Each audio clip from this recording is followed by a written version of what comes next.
Selena, you mentioned the other day that fans can see right through that when it's not authentic. What does your passionate fan base do with content like that, and how do you utilize that passion to your student athletes' advantage?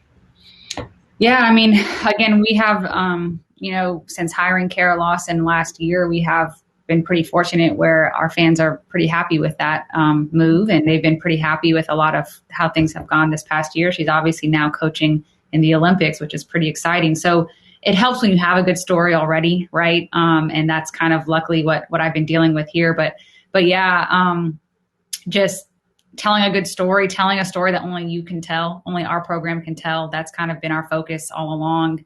And really getting our players to understand that we are dedicated to doing that for them so they can relax. To be honest, I tell them, I'm like, look, I'm not saying delete your social media, but I wouldn't be mad if you didn't post a thing besides maybe like Instagram stories to keep something out there until we make the Final Four. And then let's see how, bam, stock goes up really high, right? Now, I do not actually advise them to do that. I encourage them, to post regularly. We provide them content. Shout out to the influencer app, right? We provide them photos and all those things to make sure we are kind of cohesively telling the story. And then, yes, they have their kind of personal, their personal brand components that will fit in there. I do, there's really two main things that we work with our kids on to understand what's going to really drive this era for them, what's going to drive their personal brand. And it's two things: relationships and results, right? I always say everything's relationship driven in so many ways in life, regardless of NIL. If it's who you know, do they like you? People want to help people they like. They want to help people they like to work with. I mean, that's very real, right? So step one there with relationships is at a place like Duke, or of course, Iowa, West Virginia, you have a huge alumni network. You have a huge, again, global footprint. So right there, you can start to build those sorts of things, again, without even talking about social media. You can start to build those relationships right off the court. And then the other thing is results on the court.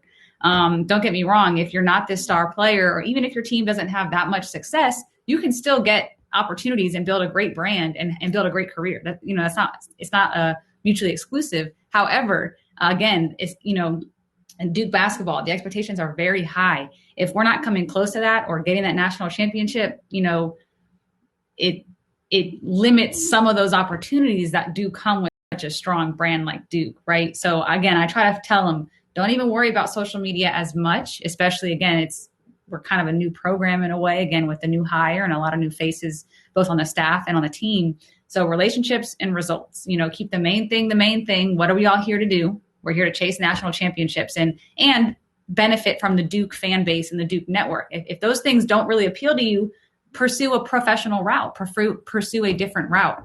But obviously, we're here for a reason, the college side of things, and there's a ton of, benefits, built-in benefits and along with that. But again, when it comes to knowing you have a passionate fan base, it's knowing that the relationships and the results is really what's going to help bring everything together for you and ultimately lead to, again, your stock goes up, higher value in NIL deals, higher value in your network. And of course, your network is your net worth and all that, right? So relationships and results. Let's start there. And then maybe we'll talk about how to tweet properly and how to post on Instagram properly, right?